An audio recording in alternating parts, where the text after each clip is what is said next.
Welcome everybody to episode number 79 of Game Culture Radio. I'm your host Tyler, joined as always by our co-host. Let's start with Graham. How you doing? What you been playing? What have I been playing? Well, I've been playing NHL, obviously. We were actually doing really good, but I still play my Ultimate Team, been working on that.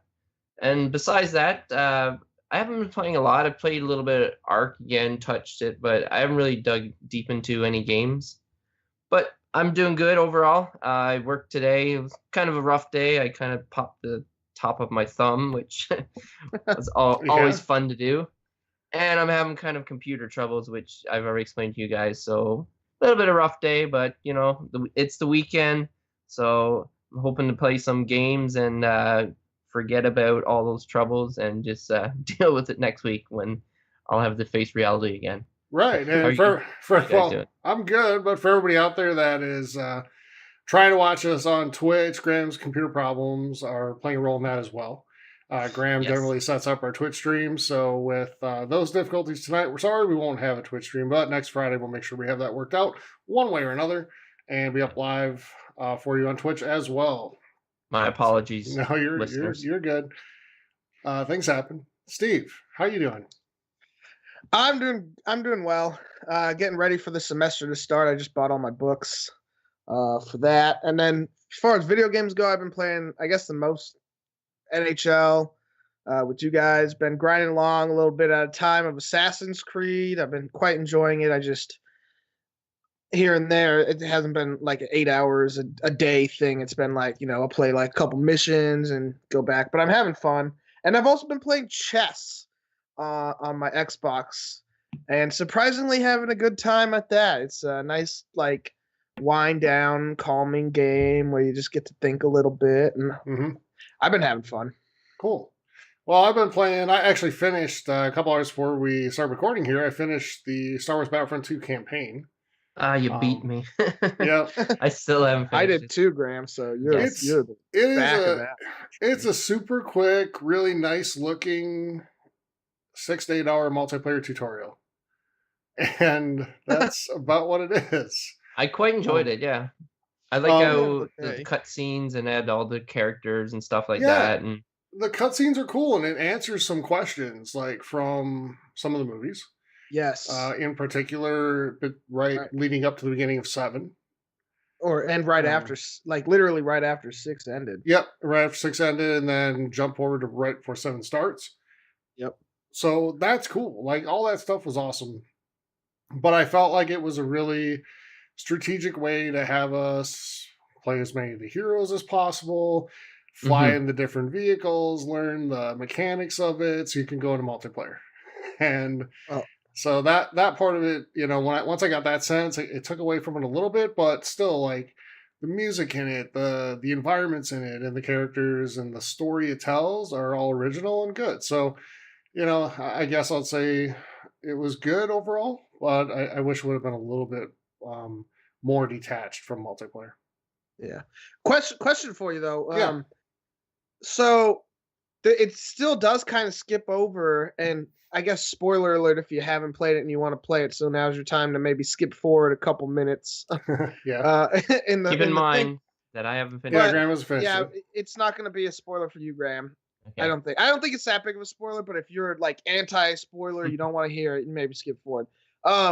So it didn't really touch on how the New Order came about. Do you think that was because Disney was like, we want this in a movie, or you think or is going to be a game form? I think it's going to be a movie because it kind of goes right after the downfall of the Empire in 6, and then right at the beginning before 7. Well, but I guess still that. How did Snoke come about from?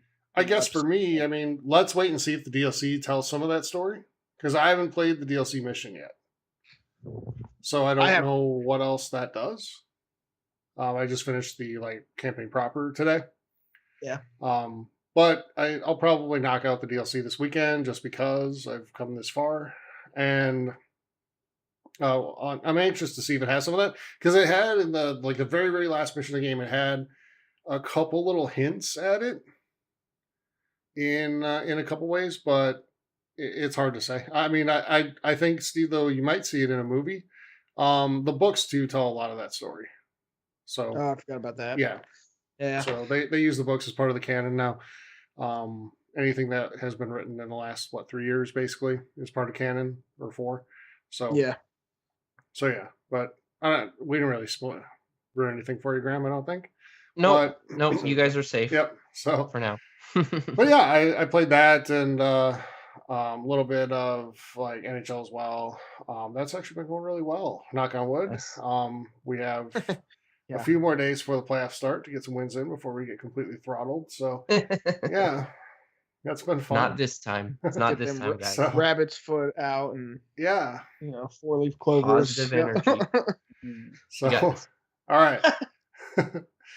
With that said, let's get some business out of the way. You can join the conversation by joining our Facebook group, Game and Culture Radio Forums, and submit questions to be read on the show, like we'll do later in this episode. If they're read on the show, you're entered to win our monthly giveaway. Monthly giveaways are going to start getting a little bit cool. I think we're going to have a pretty good announcement to make next week. So looking forward to that. Can't really say much on it yet, but I think next week will be pretty cool. But yeah, join the forums and submit questions to be read on the show. Again, Gaming Culture Radio Forums on Facebook. And please follow us on Twitch and Mixer, Gaming Culture Radio on both, all one word. Really helps us out. We're trying to reach affiliate status on Twitch, so if you can help us out there, we'd really appreciate it. So again, Twitch and Mixer, Gaming Culture Radio there. With that said, let's jump into news. Graham, kick us off. Okay, so we're all excited for this game, some more than others. But Red Dead Redemption 2, kind of a tongue twister. We know it's coming out this year. No one really knew. There's no solid date, but there might be one now. According to Amazon Mexico, there's actually a screenshot to back this up that is saying that it's possibly coming in July. Now, July 12th, to be exact, was the date.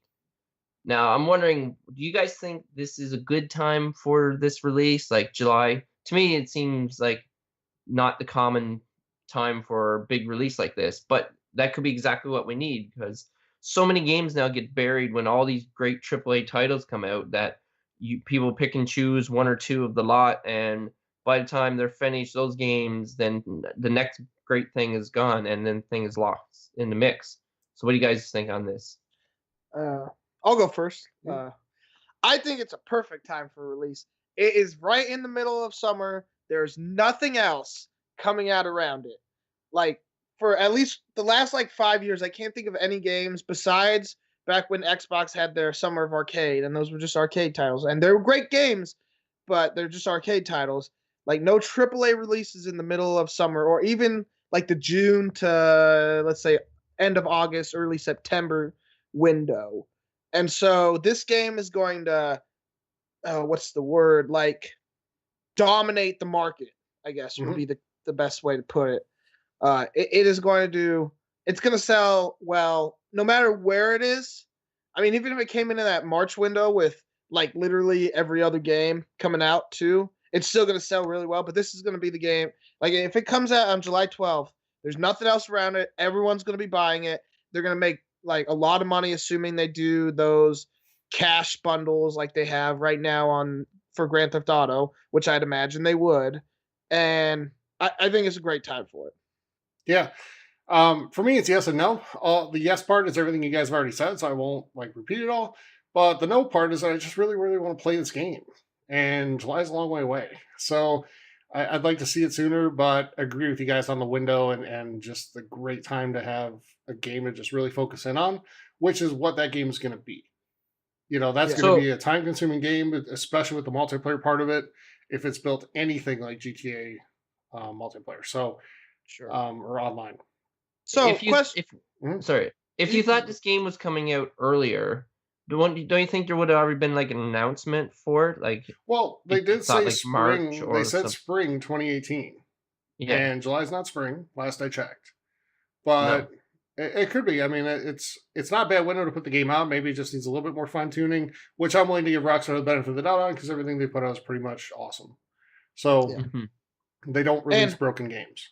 And they could be centering the market on you have really nothing else to spend your money on in the summer, like no games wise. So now you're more likely to Mhm. be like, hey, I can buy some extra money in Red Dead Redemption to buy a cool horse or a zebra from the first game. Yes. And so maybe they just think that they're going to make pull in a little more money if Mhm. they do it in July instead of spring, but it could be bug things. I like the positive Patsy in me wants to be like, well, maybe they're being nice to other developers and being like, hey, we'll put our game out because we know it's gonna sell anyways. So now we'll let you guys have some free time to, you guys can make some money too. I don't think that's the case, but I mean, No, it's you know, not. with all the But the terribleness going on, maybe it's just one little I'm a choose to look at it positively right now. all right. Well, But actually, I do think you're onto something though with the microtransactions, because that, if you look at when we were talking about this before we went live, but GTA 5 is always on sale, never for less than $30, because it doesn't need to be. But what's always on sale along with it? All of the extra stuff you get for GTA Online, Mm-hmm. yeah, the packs with the money and all that stuff, right? That's where they want people to go, and putting that stuff on sale for a game that across all platforms has sold 60 million copies. Yeah, it's crazy numbers. That's where you drive that extra money. And I think launching it in that dead window of July, where it gives people a chance to really jump in and dive into that online portion of the game and get hooked on it, you're going to hook some more people. You're going to generate some extra money out of there. That's a little bit cynical view. I'm hoping it's just they need to iron out a few more things. And I'm willing to give them the time to do that, because I'd rather have this game be awesome. I've been looking forward to it for over a year, and I just want to see it be great. So yeah. I'm hoping that's what it is. Yeah, but you were talking earlier about how you want it sooner, but I know you are really excited for Sea of Thieves. Yeah. So if they came out at the same time, I mean, which would you probably spend more time with? I just wouldn't sleep as much. I mean, I'll take Halo 6 tomorrow too. I don't care, but I want it sooner. But that's just the selfish part of me. If it means making the game just completely awesome, like GTA 5, and pretty bug free. I mean, GTA 5 had some little things, but it was a pretty complete game. I was gonna mention that. Yeah, it was saying that it was perfect, but their online was broken at first. And, on the one or the 360? Or the 360, because it came out before the one launched. So, yeah. But you're right. The online was a little bit broken, but they launched that a month or so or two after launch, if I remember right. Oh yeah. Online GTA Online wasn't even with the launch of the game. No, it wasn't. Yeah, and they ironed that out. And to their credit, they have poured so much into building that world. Oh yeah, they're still supporting it and updating it and including stuff. This game launched in the fall of 2013, and 4.5 years later, it's still going strong online. And even with their microtransactions, there hasn't been DLC with it, if I'm memory serves. It's all been DLC. Free updates, right? Yep. Just free updates. Yeah, for free updates. GTA Online, and you can pay for extra money, but you don't have to. And that's the thing, I don't want to go down the microtransaction rabbit hole. We've done it a ton of times in the last 2 months, but at the end of the day, it's still your choice whether or not to pay for it, right? And sometimes it puts you at a disadvantage, sometimes not, and how much it does is open for debate. If you're good, you're good. I mean, I wish I was better at shooters than I am. The more I play a certain shooter, the better I get at it. But still, if I go up against somebody who's just naturally good at these things, I'm probably gonna get destroyed. That's just how it goes. Steve, you're naturally much better at shooters than I am, or I think Graham would admit he is, right? Yes. Or you would say, right? No shame. Yeah. Yeah, 1v1 me scrubs. So when we play Halo 5 multiplayer, we always make sure Steve is with us, because then we can carry Steve then we get to a very tight victory.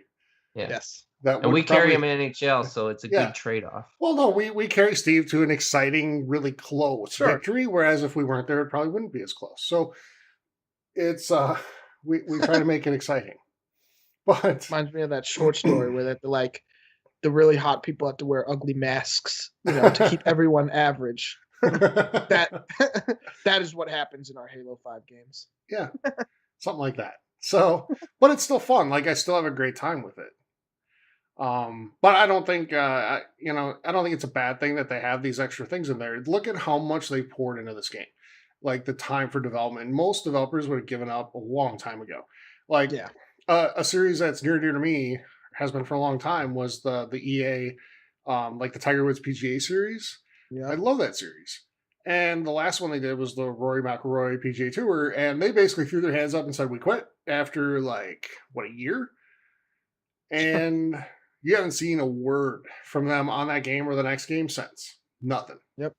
So, to Rockstar's credit, and they're big enough they don't have to, but they do because they want to create this great world. And I think that's where they're going to try to take their games in the future. So I hope Red Dead has that as well. I don't see why it wouldn't because it's been so wildly successful with GTA. Mm-hmm. I agree. All right. So I haven't talked enough. I'll talk more. Let's go number 2 in our top 5. So if you're a fan of Dead by Daylight, and I watched some of this on Twitch a couple weeks ago, and the cool thing about it is that you get some special characters to play with, right? So you can play with some of the horror icons from horror movies, which I think, gives an advantage over games like Friday the 13th, where you just get one.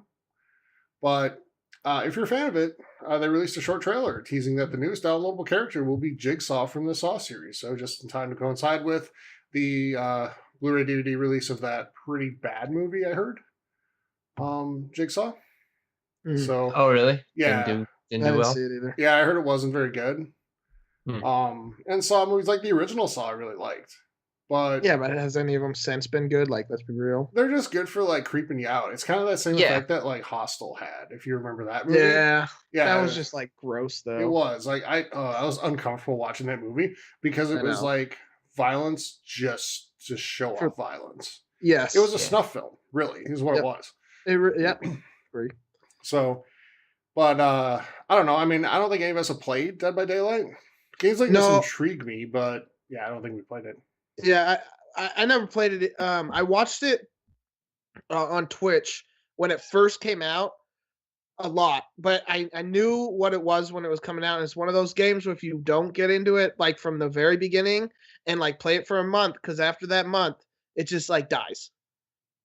And there's a few games like that, and that's what I saw it. So maybe this will help bring players back, but I don't know what the current concurrent player rate is on like Steam or Xbox or any of that. Yeah, I'm not But sure. I can't imagine it being too high. No, and I call it the Evolve effect because that was the king of it. Was that game. Yeah. Like everybody's And so even excited For for Honor. Evolve. Yeah, but Evolve was like that hunting the monster together game, right? So like there's some other stuff to do in For Honor, but Evolve, Yeah. that's it. And I knew right away, and it's what happened.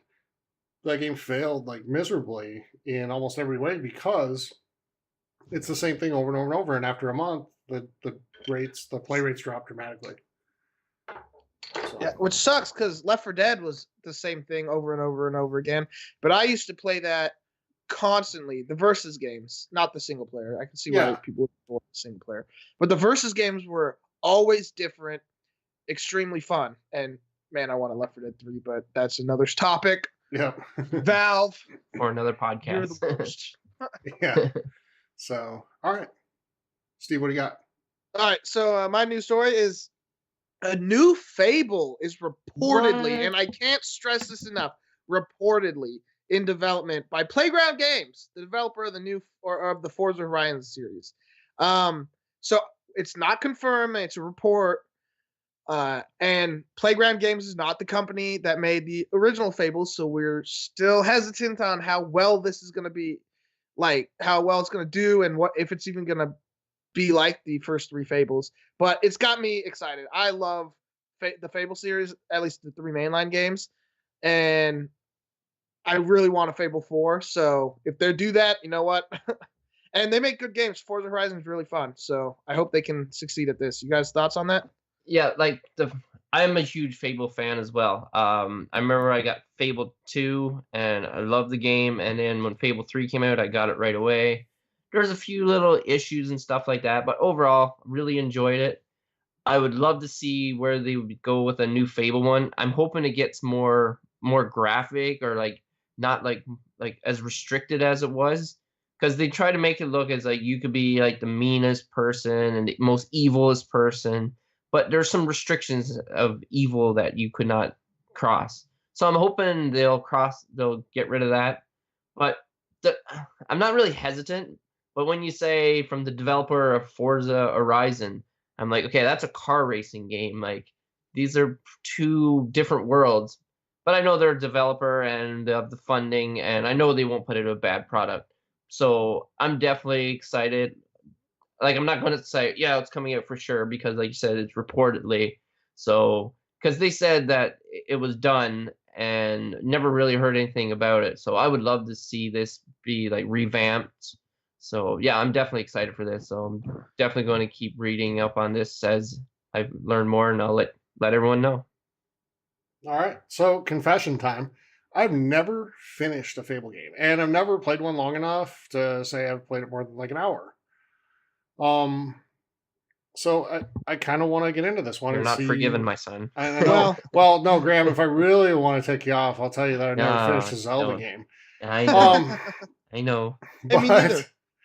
and I've never really. The first Zelda I think I tried. It just wasn't my type of game. Like at that point for me, like I was a little kid. I liked like Mike Tyson's Punch Out and stuff like that. Yeah. But anyway, it's a series that I've always felt that I should play, like Zelda, and I just never have. But as far as the developer goes, like I think if you make good games, you make good games. I agree. Yeah. And one thing's for sure, like anything you ride on in this game is going to be awesome. Yes. But Forza Horizon has sort of overtaken Forza proper as like the flag bearer of that series, like the flagship of that series. Like it is the better game by almost all accounts every time. More fun. It looks amazing. The environments are great. Yeah, it's more fun. It's not just going around a track over and over, right? Yep. So there's a lot of things you can do in it, and I know it pulls in a much like more broad spectrum of gamers because of those options. So they've done a great job with the series, and where Forza Horizon's gone from the first game up to the third game, they've grown a lot and they've made a lot of improvements, and it's just such a fun game to play. So I have little doubt that they would turn out something awesome. I hope it's true because as we're going to talk about soon, man, Xbox needs more in their arsenal than they have right now. So, Yes. and I don't mean shooter arsenal because there's enough of that. So Yeah.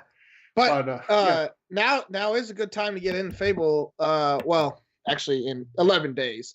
On February 1st, Fable Anniversary is added to the Games Pass. So if you have the Xbox Games Pass, you can download Fable Anniversary and play Fable 1, which was a good game. I think Fable 2 is a little better, but people will argue that point.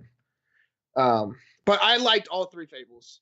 So if you're trying to get into it, you haven't played them, and you have the Games Pass, in 11 days you can start on 1.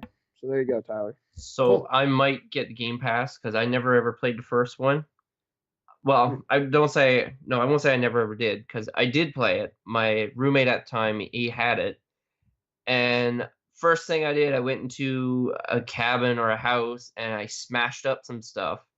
And then the guards came That's and Zelda, isn't it? they kicked me out, and I didn't have any money to pay for my crimes. So then basically I was shunned and I couldn't get anywhere in the game. So basically I'm like, well, this is a great experience. So then I gave up on it. So I would definitely like to go back and restart it and complete it. I know do not commit crimes for it unless you have money to pay for it. God, So that sounds like America the Bible lesson. Simulation. I mean, but Let's not get political here, but that reminds me. I've actually never beat the first Fable because I played it on the 360 from the original Xbox, like backwards compatibility thing. I bought it, played it, got really far in it, came across like a game breaking glitch where it just like corrupted my save or something. I was far and I'm like, I'm not doing this. So Yeah. I never finished it. So I'm with you. I'm probably gonna play it on the first because I have Games Pass. Highly you recommend do, it. buddy. $10 a month. I mean, there's a lot of games on there that even if you don't even want to finish them, you just give you something to do. You know, you want to test some stuff out. Maybe, try a new genre you don't normally play. See if you like it. yeah. There's some good stuff on there. So I just think they went such a bad direction with Fable Legends. yes, Like, that will. and speaking of that, like Peter Molyneux, like said that he's like we should have made a Fable 4 just in a recent interview rather than Fable Legends because Yeah. Yeah, that was like Tyler said, a bad idea. stupid. And So and they tried hard to get behind. Remember, because that was in beta, right?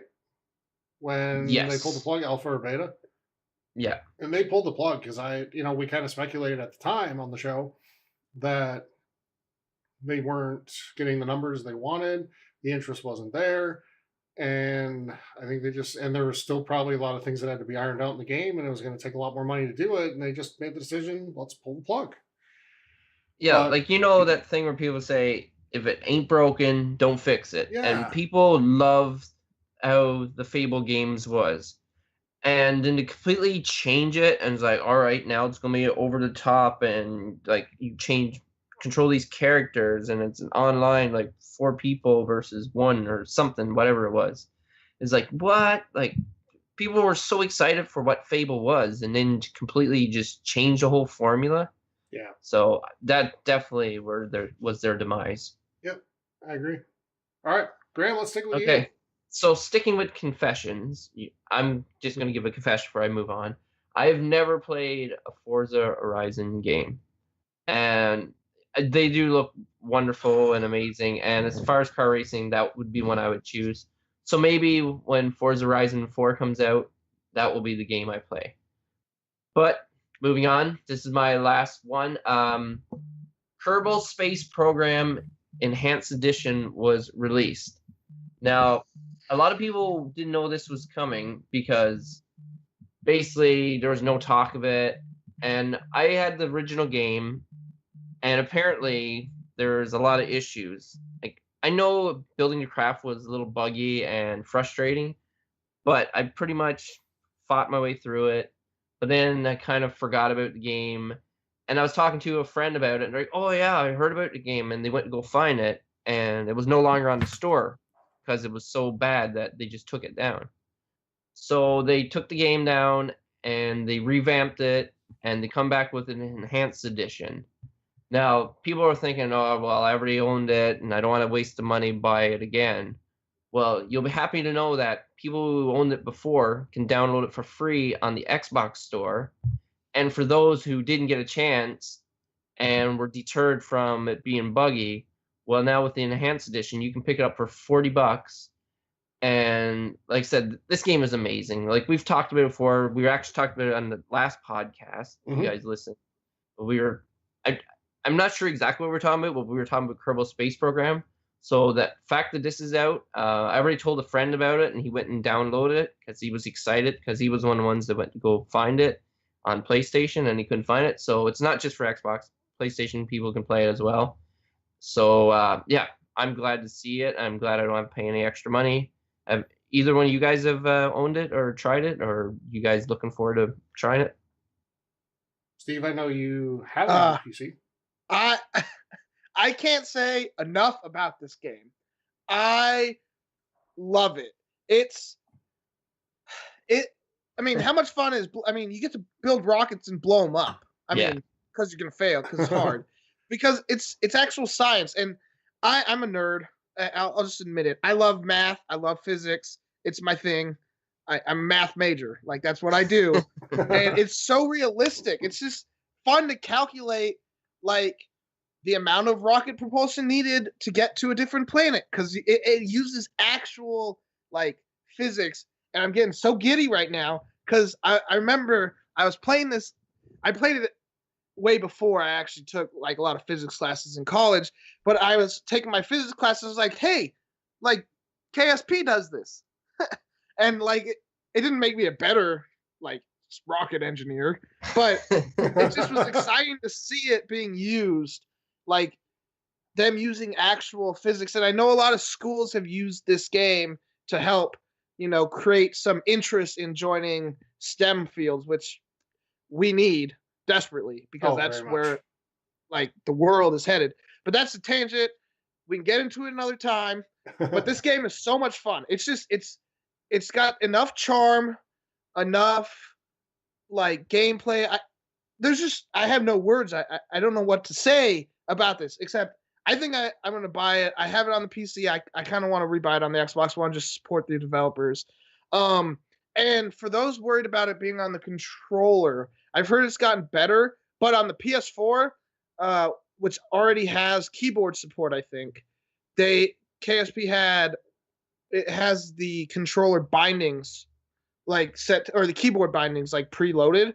So if Xbox, which is rumored to have keyboard mouse support coming at some point, we can assume that you'll be able to use your keyboard and mouse, which does make the game play a little easier than with the controller. But I've heard the controller is it's revamped and it makes it easier to play. Mm-hmm. So yeah, that's why we were talking about on the last podcast, keyboard and mouse support. Yeah, yep. And I bet we'll see keyboard mouse from Xbox at E3. Like that's where the announcement will be made. I actually listened to Major Nelson today, and they had Phil Spencer on and talked about the fact that they've already had their first E3 planning meeting. That's good. Yeah, they need. But they do this early every year, and it's like, that's insane. And they did say, by the way, I know we're getting off track now, but they're doing something totally different for E3 this year. And they think fans are really going to like it. So I'm not sure like what's going to be different about it. They need to change something because their strategy of like showing what's coming out. Well, this year, if they just came out and showed what's coming out this year, it'd be like a 10-minute show. Yeah. But that, as much as I admire that strategy, because Bethesda does it really well, and I reward them for showing stuff that isn't coming out 8 years from now. The reality is that Sony takes the stage on Monday night and shows off, Death Stranding, which is coming out in 2034 or whatever, and they win the day, right? Afterward, everybody's like, oh, it's the best E3 presentation ever. And I'm not knocking Sony here, because they know what appeals to fans and media, and they know how to win E3, because that's what they try to do. But I think there's different goals there. But anyway, I think that's when we'll see keyboard and mouse from Microsoft, and I have a funny feeling we're going to see VR from Microsoft this year too. Yeah, they probably go hand in hand.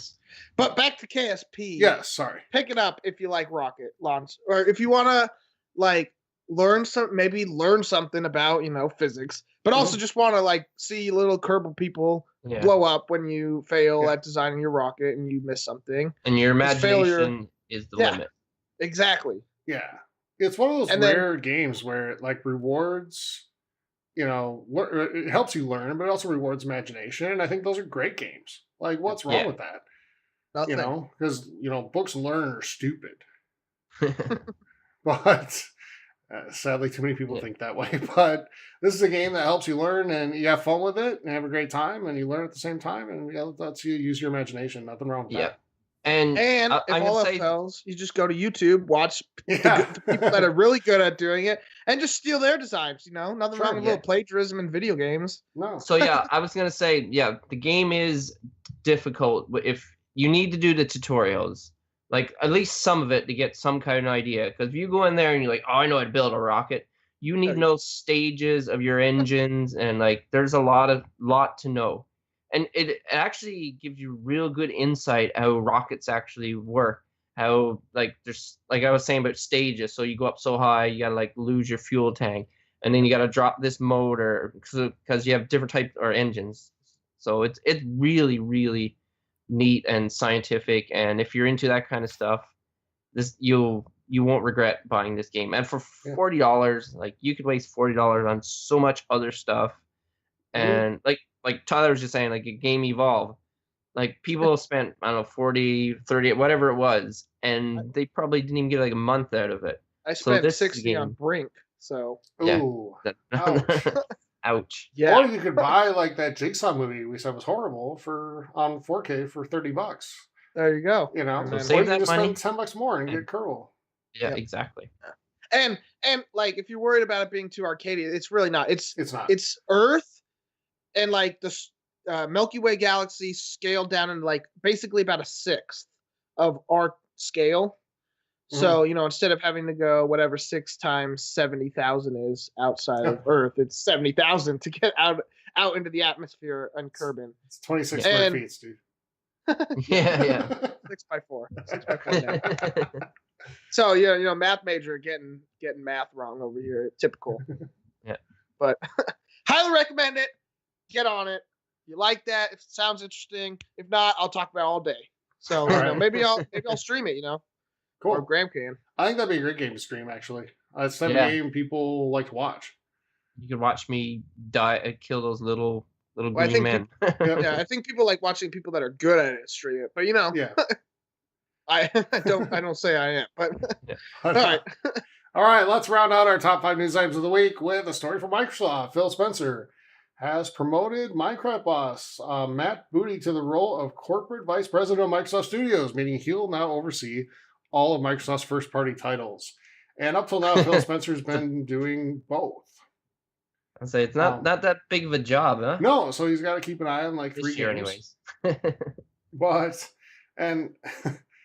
But I think it's good now. Like, as much as I just love Phil Spencer, and I think he's been the best thing that's happened to this company in the last 5 years plus. He's completely changed the image Microsoft has or Xbox has. I think that it's good that he's given the reins to this to somebody else. Let him focus on the grand vision that Xbox has, set the direction. Let this guy focus on going and making it happen from a first party perspective. Yeah. So let me ask this question to you guys. What do you think Microsoft has to do? Because we agreed, a couple weeks ago on our New Year's show, Microsoft has to invest more in their first-party games. What do they need to do specifically? What kind of games do you want to see from them to make you say that they have a much stronger first-party portfolio compared to Sony, who's right now much stronger? Okay. For me personally, I would like more single-player adventure games, like open world games, I guess, because like Fable, for example, because like they're so synonymous with bro shooters and racing simulators, and me personally, they don't appeal to me all that much. So I'm more of like a Fallout kind of person like that. So I don't. I'm sure with the funding and all that, they could come up with something really big like that. But it don't even have to be like exactly like Fallout, but something more open, give you more options, more like this type of game, more you can control your own destiny. That personally, that's what I would like to see, and I would definitely enjoy playing that more than what they offer. Like I was looking up some of their games coming out, like Ori and the Blind Forest. That's not a huge game, but it's fun. So I'm definitely looking forward to that. But like I said, I would like to see more games that are cut from a different cloth than all the other games that they have. That's what I personally would like to see. 100% with you. Different types of games than yours, but they need something other than bro shooters and racing games. I am so tired. That's where I was going. I'm tired of shooters. I've played shooters since I've started gaming, basically. Or since I started gaming online, I'll say. I want more puzzle games, especially. But I'll start with the quicker one. I want JRPGs. The best JRPG, or one of the best, not the best, but one of the best JRPGs I ever played was an Xbox exclusive on the 360, and it was Lost Odyssey. It was amazing. I mean, the overall story was but there was a lot of great things about it, and the side stories / dreams were just great, amazingly written, and it was just a fun game. And Final Fantasy 13 through 13.3 was also on the 360, but on the Xbox One, we are lacking in good JRPGs. I think the only one we really have that I have, but I'm a huge fan. The only one I bought was Final Fantasy 15. But Persona 5 came to the PlayStation 4. I want Xbox to give me a reason that I don't necessarily need a PlayStation. Right now I need one because I want to play the JRPGs and I have to have a PlayStation to play those. But I'm with Graham. Puzzle games are my big ones. There is not, and PlayStation has kind of this issue too.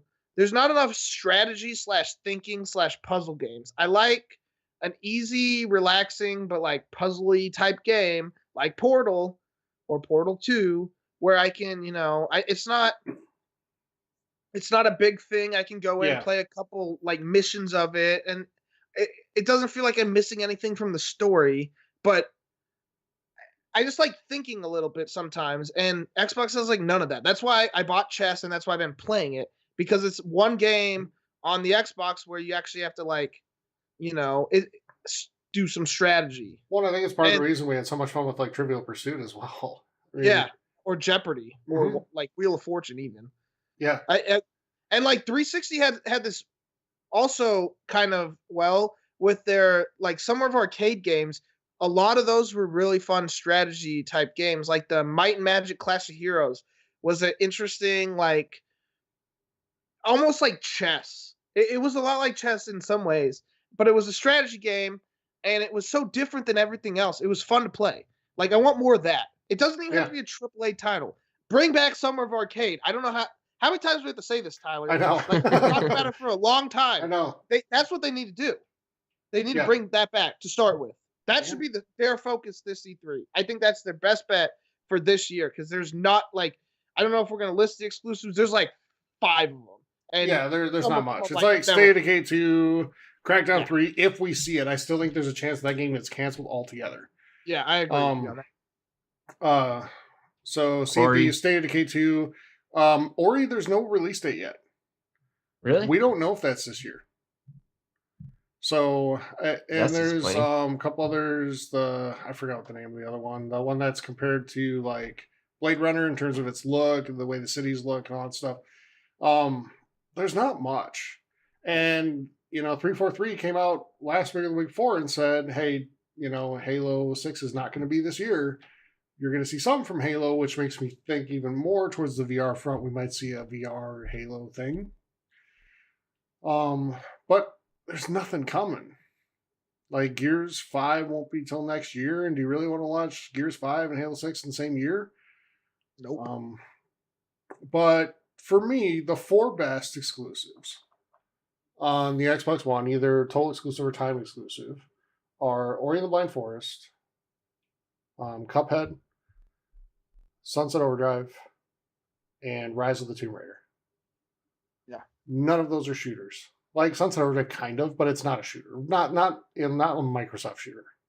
Mm-hmm. Yeah. Gritty. It's not gritty. Yeah, it's just like goofy fun. Like you shoot records at people and you shoot exploding teddy bears at people. That's not a shooter. I'm sorry. But it's just, yeah. Those are the best games. None of them are shooters or racing games.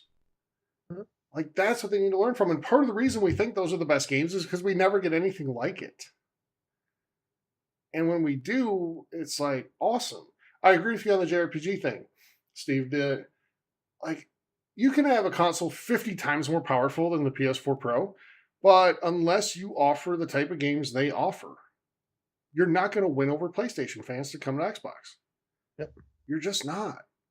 So you got to give them something more broad than just, Halo, Gears, Forza Horizon, maybe a Crackdown here and there, something like that. As much as I wasn't into the game, I think Scalebound would have been huge for Xbox. I was excited It's a for it. different type of game. And even though it's not my type of game, I recognize there's a real appetite for that sort of game in this ecosystem. And I think it would have been awesome. But they didn't do it. And for whatever reason, I think some of it had to do with the developer, or a lot of it maybe. But for whatever reason, it didn't happen. Crackdown 3 is kind of the furthest thing from their stereotype that they have. But man, that game looks like a mess.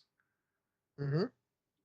And I said, I'm still not convinced we're going to see it. Go ahead, Steve. And I don't know what happened with the JRPGs, because the 360 had so many good ones. And yeah, just it really boggles my mind. I don't know what they were thinking with the Xbox One when they first started out. And I prefer playing on Xbox. I know we all do. Just I like party chat. Everything about it is cleaner to me than PlayStation, and yet the games are just way worse. Like there's no way around that. PlayStation just has better games. Well, Yeah. let's hope Go with this guy being in charge of first party titles,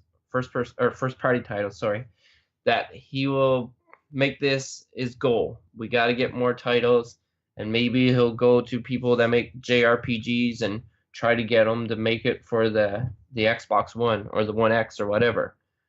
Because now, like I said, there's maybe Phil Spencer was too busy to put his eggs in the basket of, okay, more first party titles. So now he's got this guy, Matt Booty. So like, okay, this is what I want you to do. So go out there and make me proud. So, and make me proud too. So, Graham, I think the goal's been made for him. I think he just has to go and do it now. Yeah, exactly. But I mean, coming from the Minecraft team, not a bad thing. Minecraft has grown into, they've basically taken over the world, them and GTA. So, it's somebody who knows how to get results. Let's see if we can translate it into creating a library of games that appeals to lots of different types of gamers, which is not what they have now. So, yeah. Right. And what, real quick though, one thing that could help, even if they're not putting out those like exclusive JRPGs, is if they created a way where your Xbox One is now your Steam Link, or a way to, like a Steam app on your Xbox, you play your Steam games you own on the PC, because the PC also has a lot of good JRPGs and a lot of strategy games, like Total War, like series springs to mind, Civilization. If you can play those games on your Xbox, that kind of, may convince people to come over from PlayStation, because now they may not need a PC. They can use their Xbox to play Steam games. Yeah. Whether that happens is a different story, but I think that would be a good thing. And I hope it happens. I don't think it will, but I think that would help bridge the gap between, especially if a lot of their new games don't come out for another year or two, or like till 2019, 2020. Yep. We'll see. All right. Well, let's wrap up our top 5 news items. Steve, take us away with what we can get new in stores. So releases on the 23rd, Assassin's Creed Origins, The Hidden Ones. It's a new story DLC that takes you into like how the Brotherhood gets started. I'm excited for that one. I've been playing Assassin's Creed Origins. I bought the season pass already and all the extra DLC stuff because it's a fun game. So I'm looking forward to that. On the 26th, there's 2 games. First game I'm going to talk about is Monster Hunter World. The Monster Hunter series is so much fun. You get to kill big baddies. I've talked about it before. You get to kill big monsters, take their like loot, create bigger and better weapons to kill bigger and badder monsters. And like that's the story, but you can play it together. I hope all the beta looks really fun. It's PlayStation only right now, but the game comes to both PlayStation and Xbox on the 26th. PC is way later. So if you own a console, Monster Hunter, maybe a game you should check out. I know at least myself and Tyler are getting it. Graham's still on the fence, but if he doesn't get it, maybe you guys we'll do some community Let's Plays and you guys can join us and kill some monsters. Yeah. And then last, also on the 26th, if you're a Dragon Ball fan, or Dragon Ball Z fan, or a fighting game fan, Dragon Ball Z or Dragon Ball Fighters comes out. And I've heard some good things from people that like fighting games that have played the beta. I don't know much about it. I'm not a fighting game fan. But that does it for releases for the rest. So finally, some decent games coming out. We kind of were in the dead zone of new game releases for a while, right around Christmas and the first couple weeks of the new year. There's absolutely nothing, but finally we got something to get between Assassin's Creed, Monster Hunter, and Dragon Ball Fighters. So if those games don't do it for you, we got some deals for you on games that have been out for a while. Some actually pretty good ones this week. So on the Xbox Store, you can pick up Far Cry 4 if you're excited for Far Cry 5. Pick up Far Cry 4 for 60% off right now. L.A. Noire got re-released on Xbox One. You can pick that up for 25% off. And if you're really, really excited for Red Dead Redemption 2, you can pick up the first one, backwards compatible, 70% off on the Xbox Store right now. If you're looking for a physical copy, you can get Evil Within 2 for $19.99 on Amazon. That is pretty awesome for a game that's pretty good and just came out, 4 months ago? Yep. So $20 for that game. And then finally, console deal of the week for our friends in the UK. You can get an Xbox One S 500 gigabyte console. That includes Tom Clancy's Rainbow Six Siege, Halo 5 Guardians, Minecraft Story Mode, The Complete Adventure, the Minecraft Explorers Pack, an additional controller, and 3 months of Xbox Live for £249. That's pretty good. That is a really good price. Yeah, you get a lot of stuff with that. So if you're thinking about jumping over to Xbox, or you're going for 360 to Xbox, hopefully everybody's already done that. But if you haven't, you get a good amount of games to kick you off there. And and you know, if you're looking for a good amount of games to kick you off and you have a new console, maybe you got one for Christmas, don't forget the Xbox Games Pass. You can get that. That's like the best deal that's out there pretty much every single week. For $10 a month, you get over 100 games. Yep. Plus, if you're a PS4 Pro person that doesn't have an Xbox game, but you want a 4K Blu-ray player and you have a 4K TV, you know, that's another idea. Plus, you get some games. So. Yes, and talking about getting games as well, another way you can get games is if you are I'm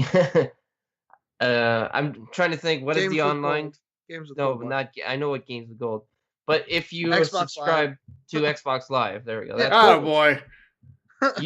You get access to some free games, and free games for this month is Army of Two, which is a 360 title. Now, because this is a 360 title, that means that it is backwards compatible. So that means you can play it on Xbox One.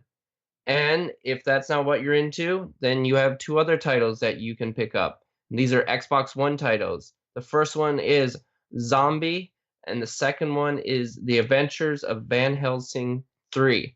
Now, I haven't played The Adventures of Van Helsing 3, but I have played Zombie. Now, I originally played this game on that console that some people know. It's called the Wii U, which no longer is in production. And I thought this game was pretty interesting. The version I played, like I said, it was for the Wii U. It was basically designed to enhance the qualities of the Wii U. There was some, believe me.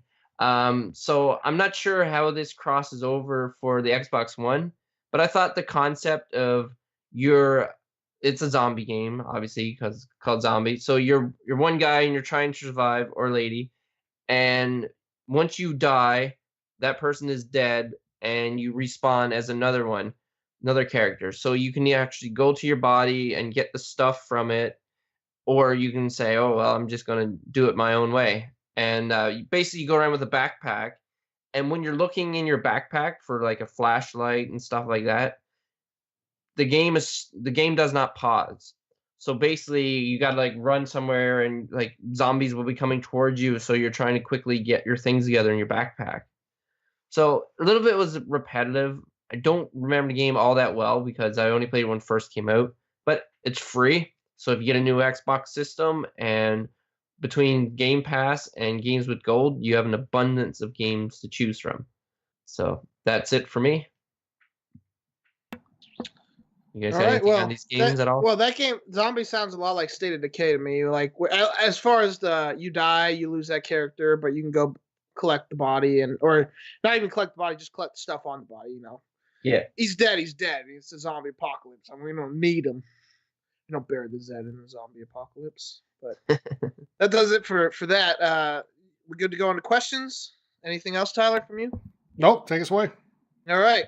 So our first question, Richard Carl asks, is the Nintendo Labo, I think it's pronounced Labo. I think Forgive me if I Nintendo messed it Labo. up. I think that's how it goes. Sure. Is that something you're interested in getting, or is it just cool, but you're not going to pick it up? I'll start actually. I think it's pretty interesting. And you know, it comes with software as well as just the cardboard. I know there's a lot of jokes going around Facebook about Nintendo selling cardboard to you, but it does comes with the software as well. So it's really not that expensive. Because a Nintendo game costs $60 basically at all times, never goes on sale. So you know you're paying $20 for cardboard. That might make it more stomachable. But it looks cool. There seems to be some decent stuff you can do with it. But I have another question related to this. Can you imagine if like Xbox especially came out with something like this? Like imagine all the grief they would get from like fans. Yeah. Well, there's certain things that only Nintendo can do and get away with it. And this is one of them. And to convince people to buy cardboard and to assemble it so controllers can like fit into it. It's kind of like how the Wii U controller was like for Wii Sports. Like you could have like a miniature baseball bat that the nunchuck goes in, and you can have a golf club that it goes in and stuff like that. So basically it's like, okay, well, you make it out of cardboard and it can fit in. So Nintendo's only someone that can get away with this, and it's definitely aimed at for kids and like families and stuff like that. So I think it's great. It's definitely nobody expected this to come out. Like if someone said, "Oh yeah, we're gonna try to sell a whole bunch of cardboard that you assemble," and like people are like, "What? You're crazy!" And this just came out of the blue too. Like they had the Nintendo Direct Mini, and that would have been the time to have announced it, but they didn't. So I don't know if they thought, okay, now it's time to like introduce this. But hey, it probably costs like nothing for them to make. Hopefully it's not a limited one and like people have a hard time obtaining it. But I think it's pretty cool. If I personally I'm not gonna get it. Maybe I would buy it for a nephew if they had a Switch, and then I'd be like, "Oh, let's do this together," because it's definitely something they would need an adult. Mhm. So I think it's great that it introduces gaming and education and physical like building something and stuff like that. So hey, all the power to them. Keep it away from fire because it's very flammable. And that's all I got to say about it. So, What's your thoughts on this, Tyler? I want to yeah. know. So I'll be honest with you guys. When I first saw this, I thought it was like fake news. I thought Oh, I it did was- too. Me Because I too. saw it on Facebook. I thought it was a joke or something. But it's real. And Graham, I'm with you. I think this is very much like for kids. I think it's great for kids. It's going to drive costs down for these accessories. And it's a way for parents to be able to get their kids this stuff. And obviously for Nintendo, it's a way to get more people involved in different ways and do different things with the system. So it's a win-win. I think I'm also with you, Graham. I have absolutely no interest in getting one. But I'm not a kid. So I think for kids it'd be kind of cool. Steve, to answer your question, Microsoft would be decimated for doing this. Oh yeah, 100%. And Graham, when you said there are certain things that Nintendo can do that nobody else can do and get away with, by certain things you mean everything. Well, But this is Because- pretty ridiculous.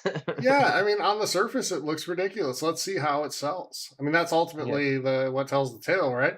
And I think it shows Nintendo's got some confidence again. You brought up the Wii U earlier. Wii U's like the unicorn. Everybody's heard of it, but nobody ever saw one in anybody's house.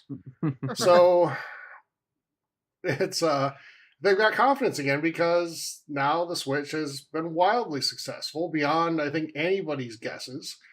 Yeah. And even probably their own if they're really honest about it. mhm. But it's given them the confidence to go out and try and be aggressive and do new things again, and that's good. But that said, if Microsoft ever did this, they'd get killed from everywhere. So I think the internet would break from the backlash that they would get. But I think it's good. I mean, we'll see how it plays out. We'll see how quality the accessories actually are, and like with Kinect, let's see how well it actually works with the system. Yes. So Kinect was a great idea and it looked awesome. And I bought a Kinect, like the original, the Oh, yeah, 360 me too. Kinect. I bought one right away. Mhm. So I was like, this is awesome. And then I played it and Kinect I was Sports. like, this is not awesome. I don't know. Saving those soccer kicks back on the Kinect Sports was pretty fun. Yeah. Saving the soccer kicks. Yeah, you were playing You were playing a keeper, and on like a penalty shootout, basically. Yeah. I'm sorry, did I not word that correctly for your Canadian ears? Well, it sounds funny when we say kicks. Like shots, I would think. Well, excuse me. Yeah, whatever. Excuse me. But if that does it on that, we'll go on to question 2. Sure. Dylan Anderson asks, what are you guys' thoughts on the new Alien game? Are any of you guys excited? Now, for those that don't know, a new Alien game is in the works from Cold Iron Studios, which is headed by some of the ex-Cryptic Studios people. The game is going to be a shooter, and it's being worked on by the developers who have done like Bioshock Infinite, Borderlands, and Doom in the past. So, do you guys have any thoughts on that? I do. I'll jump in first. I'm really excited to see another Alien game. It's one of my favorite franchises ever. But I don't want this to be a shooter. It goes back to our previous conversation. There's too many shooters. I agree. And they did Alien Colonial Marines was the name of it, and it was Yep. awful. But then they did Alien Isolation, which was a new take on the whole thing, and it made so much sense because it kind of brought you back to the original Alien movie, which is very much like a horror movie, like survival horror type genre. Yeah. And that was really cool. It was a different take, and it wasn't a shooter, and it was, really creepy. Remember, like, people would use their Kinect when they streamed to like measure their heart rate and include that on the Yes. stream. Like, that was really Yep. cool. So, And and it's a different developer now, like who had it before. I forgot who had the Alien license before, but that was the last game they did on it, was Isolation. Yeah. And it ran out. So Fox has had Cryptic Studios take it over here. But we'll see how it turns Disney, out. but- Speaking of Yeah, Disney now, but yeah. Well, So well, I was gonna say though, real quick before you go, Graham, with Alien Isolation, you could also immerse yourself even farther by making it so the game would pick up any sounds you made. So if you were like breathing heavily or talking, the alien would find you easier. yeah, And that's like a cool concept. You didn't have to do it, which just is awesome because giving gamers choice is a good thing. But like if you wanted to be fully immersed, headphones on, with your what about mic VR, on, man? That's what I was and saying. yeah, VR, That would be terrifying in VR. yeah, yeah. it would. And like where you have to Like- keep still, kind of like until dawn. Instead of having to hold the controller, you just have to hold your body still. And like maybe they have you holding your body still like next to something that could make noise if you like hit it or something, like you're in a locker, right? Like that would be utterly terrifying. Like that game would have to come with disclosure. If Yeah. you're gonna play this, do not have a weak heart. Yeah, and well, I was just Like- gonna say, like, I think horror is the perfect genre for VR, right? Mhm. And because that's the one where it can really get you immersed. Yep. But I worry about that too, because if it's too realistic, like Alien Isolation in VR, you're gonna see stories of people like having full on like panic Heart attack. attacks, and hopefully Yeah. not, but heart attacks and stuff like Yep. that. And man, you don't want that. No, So you don't. you shouldn't have to like take a physical to be able to play a video game. It's like that Black Mirror episode, actually, to be Yeah. honest. When, you take a physical and you find out that you're only 239 pounds, and it's great. Sure, But Jay Cutler status. But so for me, I'll be excited if this game is like Left 4 Dead. Like, doesn't have to be exactly the same as Left 4 Dead, but that's the only way I could see this game like working out. yeah, Is a Left 4 Dead co-op shooter where 4 people play the humans and 4 people play like the aliens or whatever. And Mhm. I've actually never seen Alien movies, so I don't have much to go on here. I know the big Oh, alien man. thing, but I don't know if he has like extra creatures that could work with it. I don't see how this could work, like as a shooter at all. But I think Left 4 Dead is probably their best hope if you make it similar to that. And maybe it's just me wanting another Left 4 Dead. Valve, get on that if you're listening. But like the coolest Alien like game to come out was Alien Isolation in the last few years. But there was a really cool, if you've ever played Planet Coaster, some dude put out like a 15-minute video that basically did like the first Alien movie in 15 minutes as a roller coaster. I will link it in the Facebook group if you That's want to cool. see it. Yeah, I want to see It's that. amazing. So yeah, go to the Facebook group, Gaming Culture Radio forums on Facebook. I'll link it. I'll do it right now, and watch it because it's awesome. So, Steve, you're Impressive. missing out. I'm gonna tell you next time the Alien Collection's on sale on Xbox, you should pick that up. Really? Like, All right. yeah, because the cool thing about the series is that each movie is really kind of a different genre. The first one's very much a horror flick in a lot of ways. The second one is very much an action movie. It's a James Cameron action movie. The third one gets a little more sci-fi, along with some of the other elements from the first two. And then the fourth one, everybody kind of forgets about. And then you have Covenant. Or then you have Was that the new one? Prometheus and then Covenant. So, and they're all different in a way. So it's really cool in the sense that, because the worst thing about sequels ever is when they just try to rehash the original story in like a different location. Yes. And that's not what Alien does as a series. It's really good about keeping the stories original, and they progress the story and they advance the characters, and that's what I really like about it. So, All right. Is that everything on that topic? yeah. I think it is. So last question. Brian Richland asks, what is your strangest piece of gaming memorabilia? I think we were talking about this before the show. I don't know if we have a strangest piece, but we're gonna kind of finagle our way into what's your like coolest piece. And I Yeah. think that's more of a I guess strange thing. is more of an opinion because I Yeah. show some of Yeah. this and they're like, wow, that's strange. Why do you have Right? something like that? So mine, I don't think it's strange. I think it's amazing. I'd quote someone else, but we're trying to keep this PG. So Yeah. my favorite is the Pip Boy. It came. I don't know if you guys know this, but basically, it's kind of a replica Pip Boy from the Fallout games, and you strap it on your wrist, and you put your smartphone inside of it, and you run the companion app.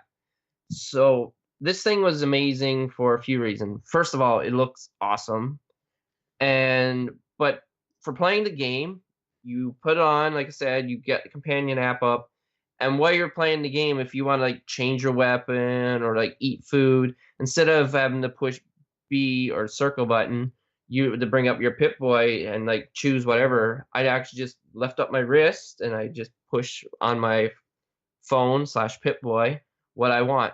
So I thought that thing was amazing. Like it definitely makes the game a little faster and a little immersive because especially if you're playing on like Survivor or like a hardcore where you need constantly eat or constantly drink because you get dehydrated, it kind of takes away from the game every time you gotta like push B and bring up your Pip Boy. So the fact that you physically just bring it up and just tap it, I thought that was amazing. Soon as I saw that it was a thing, it was announced at E3, I made sure that I pre-ordered one, and I was so excited for when it came.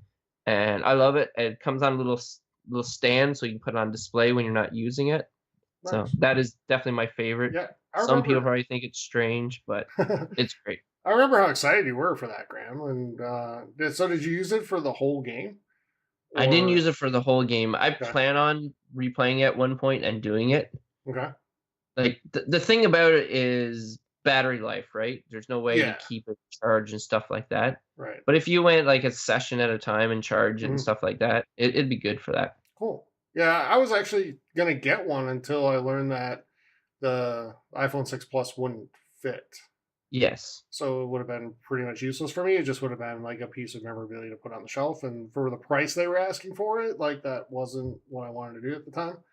Yeah. For Yeah. me though, But you can actually buy a Yeah. cheap phone now and actually put in it. If you can, but I'm if- not going to buy a phone just to do that. So I not would. going to happen. I know you would. Yeah, I thought for we your, know, like Graham. I thought for your memorabilia you'd say the 8 Wii U's you own, but anyway, for me, like I don't know, a couple are my favorites. They're not big and they're not super expensive. But I got from Loot Crate like a month or so ago. Like a cool little figurine of Big Daddy from BioShock, which for me is awesome because I love that series. And that's probably one of my all-time favorite series. Like BioShock 1 is one of my all-time favorite games. So that was really cool to get. And then second, as dumb as it sounds, but I'm a huge fan of the 2 games that have come out and of the show. Also in Loot Crate, I got a flag for South Park, like Coon and Friends. That's awesome. For the last game, and that's pretty cool. Like it's on the wall above my like desktop here where we record the show and I play games and all that good stuff. So yeah, that's probably my favorite. What about you, Steve? Well, weirdest I guess would be like the Morgana plush doll I got with the Persona 5 collector's edition, but it's really not that weird. But my favorite, or like my most, my favorite, are all the art books I own. I love like the artwork. It's so impressive, the stuff they've done in all these games. I have Persona 5 art book, and that's I guess the most specific art book. But like the Dark Souls series and Bloodborne, I bought the guides just because of the art in them. Because it shows all like the characters and the enemies and stuff, and they all look really cool, and they got some really good pictures in them. So they were well worth a buy to me. Dark Souls 3 wasn't as good as the first 2 and Bloodborne's book because it was made by Prima, and Prima doesn't make the greatest guides. But it's still not too bad. But I love the art books, so those are my favorite pieces of memorabilia. Nice. And in terms of strange, like the strangest thing I've heard on the show, Graham, is that your roommate bought games at one point. I Yeah, what's realize that that's like? a thing. But so yeah. Anything else, guys, on that? No, I think that's it. Oh, I No. did have one other question that just came up when you were talking about some Nintendo stuff earlier, Graham. So we were talking about this at work. Do you remember Nintendo Power Magazine, Graham? Yes. I do. Yeah, you do too. So you remember the hotline that they had in there? For tips? Yeah. Yes. Yeah. And it was like $8.99 a minute or something like that. Oh yeah. Yep. Did you ever use it? No, I did not use it. My parents would not allow me. I might have asked at one point, but then this is way back in the day. I don't know if you guys remember this, but this is before it was IGN. It was Sega Sages. You go to www.segasages.com, and that was the first website that I ever learned about for finding that, like, cheat codes, I think, for like putting in stuff like that. Oh, So- mine was cheatcodes.com. Yeah. So Very creative. But think about Yeah. that. In 1990, 1991, they were charging like $8-9 a minute for like gaming tips. But it was the only way to do it. And then somebody at work said they actually used it. Like they got their parents to do it. Wow. And you're on the phone What for game like did they say? no, I didn't get that, but I'll get that information. But yeah, it was like, but think about that. You're on the phone for like 6, 7, 8 minutes, and all of a sudden it's like It's like a $60, game. $70. Yeah. I know, it's like a whole other game. So Yeah. that's insane. But like that was back the only way to then, get like, information, yeah. Yeah, that's what I was about to say. That's all you had to do. Either you had a friend that had it too and had beaten it and knew how to do Yep. it, or you had to go that route.